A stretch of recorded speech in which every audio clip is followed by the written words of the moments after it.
because honestly, I forget that I don't speak Spanish.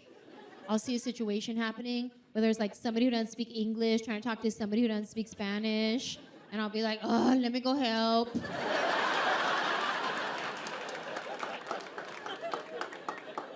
What am I gonna do, help them guess? Come on, let's sound it out together.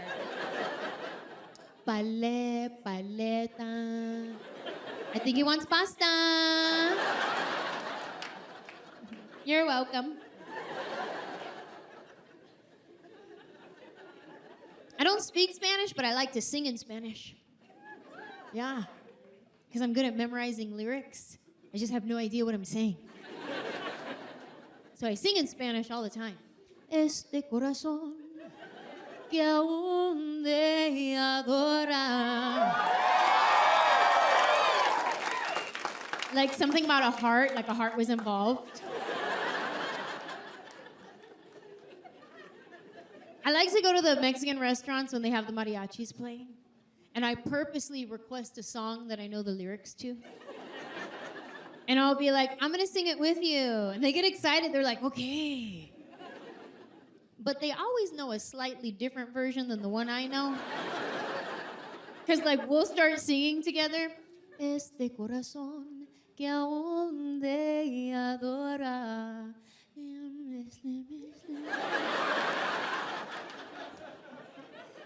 Tarde con tarde.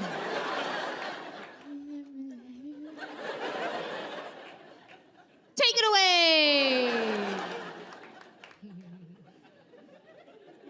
I wish I could speak Spanish. I get anxiety about it. I didn't even know what anxiety was at first. Like, I thought I just had the what ifs.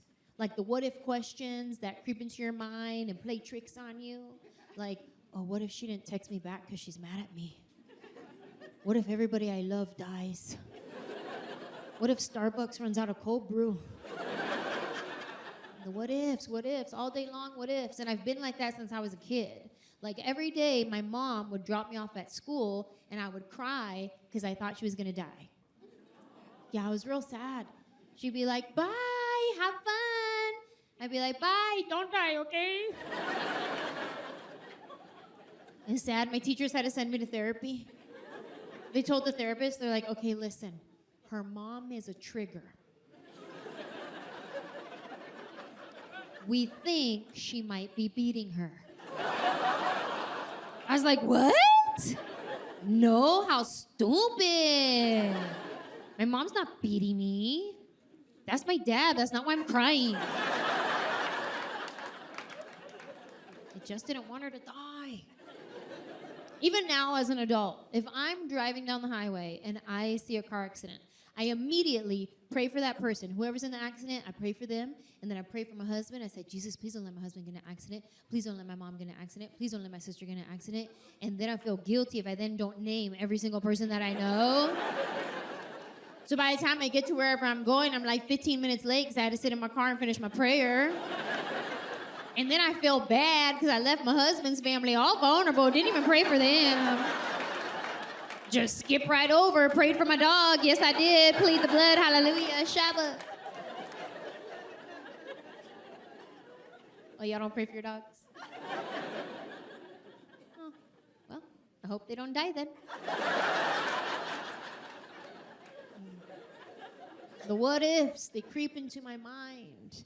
Like, every day, my husband goes to the gym. And every day, I say the same thing.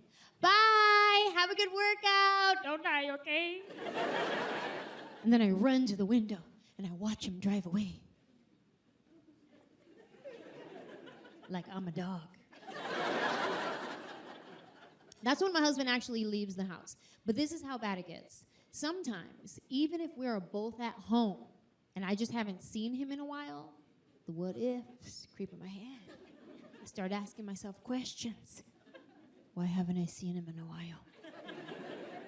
Maybe he slipped in the bathroom. Maybe he hurt himself in the garage with his tools. No, he don't have any tools.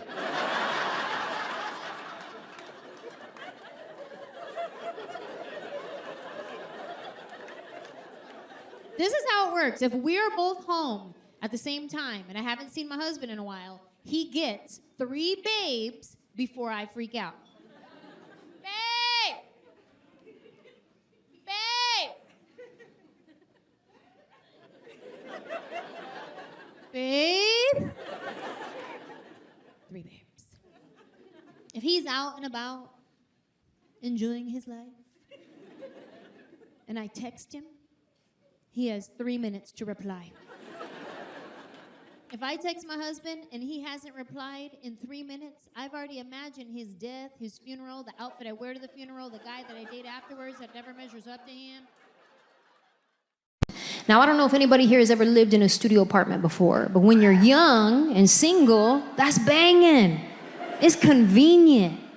Like, you'll be in your living room watching TV. You're like, you know what? I'm tired. I want to go lay down in the bedroom. Boom, already there.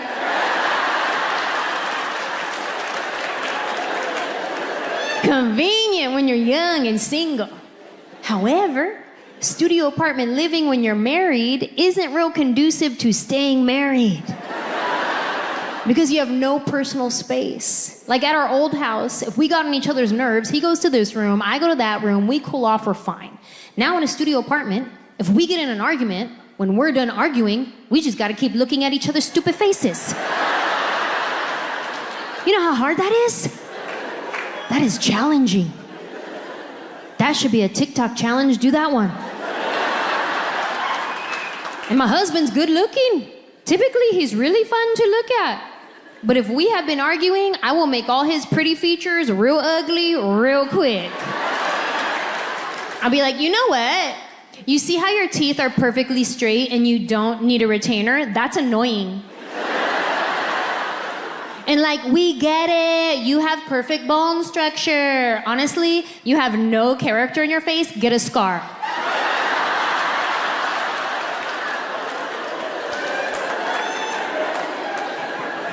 If we get into an argument, my husband doesn't want to call it an argument. He wants to call it a talkament. Just the fact that he wants to call it a talkament, to me, now we're in a full-blown argument. He wants to call it a talkament because he wants to talk it out. Let's get to the bottom of it. Let's get to the root of the problem. And when my husband talks it out, he likes to talk in circles. Circles are his favorite shape. He likes to say the same thing he just said, but a little bit differently. Because he's talking it out. And when my husband talks it out, he likes to ask a lot of questions. Questions. He thinks he's being inquisitive. I think that I'm on the stand and I need to defend myself in a court of law. Questions. Yeah, I know you said that, but why? No, I know that's what you said, but why? I don't know why. Yes, you do. Objection, badgering a witness. He's like, overruled, but why? No, I know that's what you said, but why? Because that's how I feel. Okay, that's your feelings, but what's your facts, though? That's how you feel, but what are your facts to support your feelings? Oh, you're stupid, that's my facts. And it's not that my husband is stupid. It's just that I don't know how to talkament. I can start in a talkament. We're just having a conversation. We're both calm until he triggers me, which is like sentence number 3. And then next thing you know, here come my emotions. They weren't even invited to this party, but they showed up, all pedo, ready to say some stuff. The more questions he asks, the more worked up they get. Questions. Next thing you know, here go my emotions out of my mouth. And when I'm in an argument, my words come out like little shanks. He's over here trying to talk him in, and I'm just like,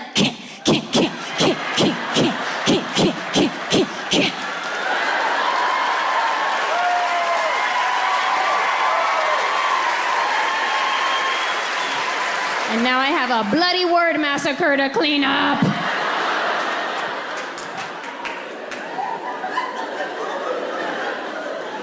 Sorry. I didn't mean it. I was just trying to win.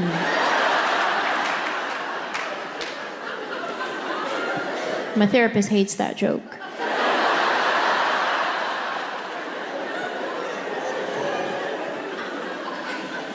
I am working on it, though. I am working on my communication. I wish I could be more like my friend Maya. She's so calm, cool, and collected all the time. One day I asked her, I was like, girl, do you ever get in an argument with your husband? She was like, yes. She started telling me about an argument they got in, and he had said something to her, and she was like, okay, see, when you say that, it makes me feel like what you're saying is I'm doing it wrong. And then he was like, oh, no, that's not how I meant it at all. I'm so sorry it came out that way. That was their argument.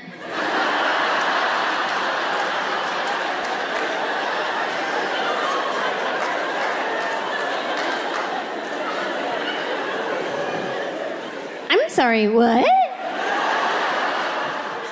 How do you do that? Like, how many COVID swabs do you need up there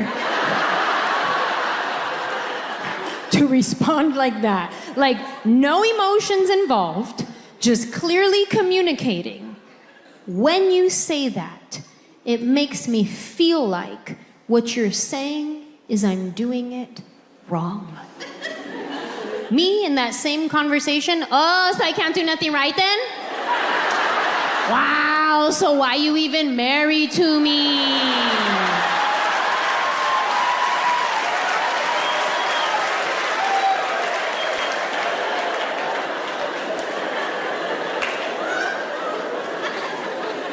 I'm working on it.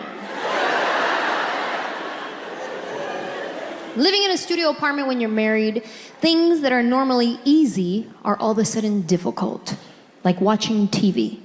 In a studio apartment, you have to both want to watch TV at the same time. Then you have to want to watch the same thing at the same volume preference. Now, I don't know if my husband is hard of hearing, but to him, if the TV is not at volume 85 or above, it might as well be on mute. God forbid I bring the volume down to 65. He will passive-aggressively put on the captions. It's his silent way of yelling at me. If my husband cannot feel the vibration of every word coming out of the TV, not loud enough. And we watch different stuff. My husband likes to watch UFC fights and the Hallmark Channel. He's very diverse. He's into extreme violence and Candace Cameron Bure. Me, I just want to watch anything murdery, rapey. Those are my shows. All the crime shows. If there is not an investigation to be had, a bad guy to be caught, a soothing narrator voice telling me how the woman's body was dragged behind the building, then I don't want to watch it.